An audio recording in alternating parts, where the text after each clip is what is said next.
Our brother Jordan this morning is going to get an opportunity to share his story, and he is going to publicly tell you about how Christ has changed him. His story is unique and it's great, and I don't want to take away too much of his time, but I've gotten to observe this brother, see him. He is going to move back to be with his family in Arizona at the end of this month, but he wanted to be a part of saying to this community of believers what God has done in his life and how he's used this church family before he goes back. So Jordan, why don't you come on down?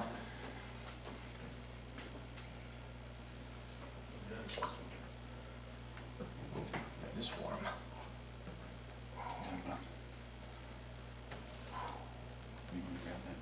Yeah. Okay, Jordan, so I want you to, as you share your testimony, just describe a little bit, broad terms, where you were before you met Jesus. Before I met Jesus, I was, how do I put it? I was a very selfish, self-absorbed man who chased after all the pleasures of life, trying to fill this overwhelming emptiness that I felt inside me, this void that there's no way to really describe it. I mean, I grew up with a Christian family. I grew up going to church. I went to a Christian school, but I never felt like I fit in. I never truly felt like I belonged. And after feeling like an outcast and going through so much pain, I decided to turn away, that I could do it better myself, that I could run my own life and do it better. So I chased after any form of happiness that I could find. Because I didn't fit in, I wanted to be physically attractive, so I spent all of my time in the gym. I wanted any girl that I could possibly get, so I went and worked in nightclubs and did private security in places that were not very good. And I experienced every possible pleasure you could think of, chasing money, chasing sex. And no matter what it was, it never made me happy. I trained myself to be apathetic, not to feel anything, because it was better to feel nothing than to feel the amount of pain and suffering that I felt inside, to where I felt worthless. And as you said earlier, the things of the world, it's all meaningless without God. It is literally chasing after the wind.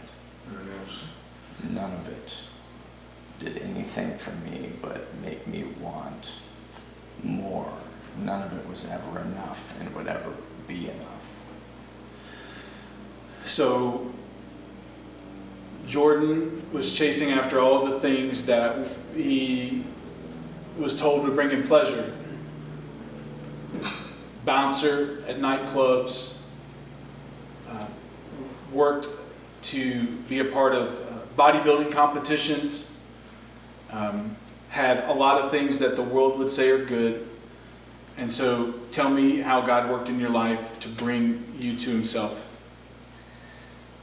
Well, God, he humbled me in a very painful way, but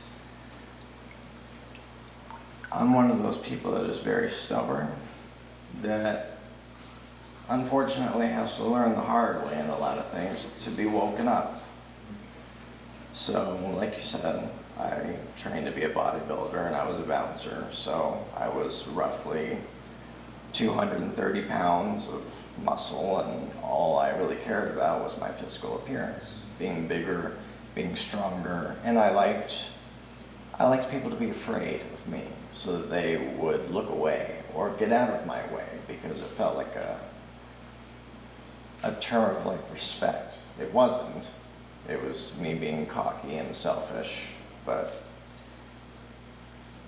God showed me that I was obsessed, and He humbled me by using what I had promoted to be an idol, which was the gym and my body, as a method to humble me.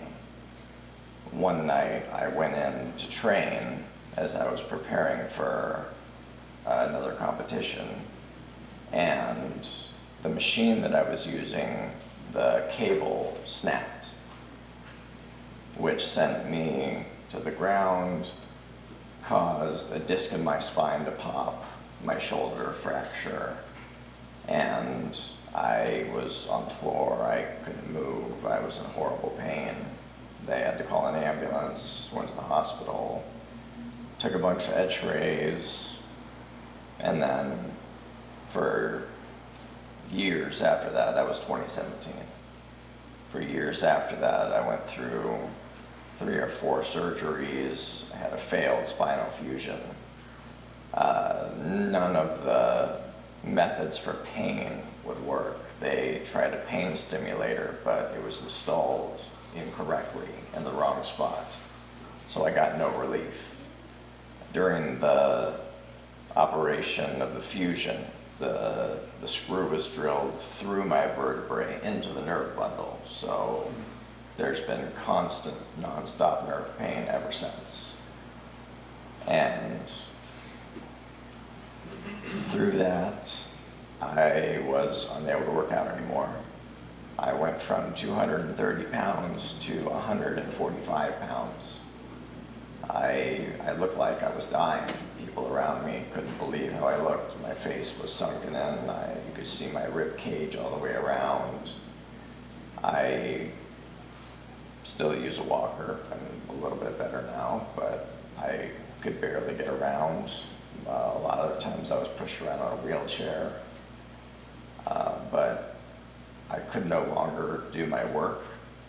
I couldn't be security. I couldn't do anything. I was stuck at home. So God used that to bring you to your knees, and that's where you found Him. God took away everything that I put at the top of my life that I thought was me being the success of my own life and in control and doing a better job. He took it all away and brought me to my lowest and humbled me to remind me that He is in control of my life, that I can't do anything without Him, and the only way that I will have a successful life is through God. That's right. So tell us about how you found the church. I found this church in one of the strangest, most unexplainable ways, and it still blows my mind. So, July of last year, I was in California visiting my uncle with my family, and I was staying at a hotel, and July 3rd is when we all went home so we could avoid the traffic. And I packed up my car, I went to my uncle's house from the hotel, and I looked on my passenger seat, and nobody rides in my car. So, the only person that had been in my car for probably a year or so was my mom, when we went to Costco for about an hour while we were out there the day before. So, when I got to my uncle's house, I saw this pen on my passenger seat. What does it say on that pen? It says Twin Lakes Baptist Church, Las Vegas, Nevada. And so I thought, oh, this must be my mom's pen, because she's come out here, she's gone to Central, So this must have been one of the churches that she visited while she was here, and the pen must have fallen out of her purse in my car. So I grabbed the pen, I go inside, I was like, hey, did you lose a pen? No, I don't carry pens in my purse. So I was like, well, have you heard of Twin Lakes Baptist Church? No, I've never heard of that, I've never been there. So I was like, well, where did it come from then? Whose pen is it? Like, I've never been there, I don't know who it is. Nobody else has been in my car. And my family's like, no, we've never heard of the church. We've never been there. So I took my phone out and I went to the maps and I Googled it, or not Googled it, I went to the maps and typed in Twin Lakes Baptist Church to find out that it's 12 minutes away from where I live. And kind of a backstory to that, you know, I had been praying for a church for a couple of years, but all of the churches that I had lived around before, more towards Centennial Hills Hospital, they didn't have the proper beliefs. It was faith plus works, and I can't listen to that, so I refused to go there. But I thought, when I pray to God for a sign, I always pray, please speak to me in a way that I can understand. Mm-hmm. And the ways that I understand, unfortunately, have to be very obvious because I am very bad at signs. Somebody could do something right in front of my face that would be very obvious to everybody else around me, and it'll go right over my head. So God wrote it in crayon for you. Yeah, God did, yeah. Basically, it was like a note on crayon. Hey, check this church out, Jordan. And how many weeks was it before we changed our name? 1 week. Yeah, 1 week. Oh, wow. Before we changed our church name, he finds this pen in his car. God leads him here. And so with that, brother, I just want to ask you, is Jesus Christ your Lord? Yes, sir. Jesus Christ. All right, we're going to baptize you then. I baptize you, my brother, in the name of the Father, the Son, and the Holy Spirit, buried with Christ in baptism, raised to walk in the news of God.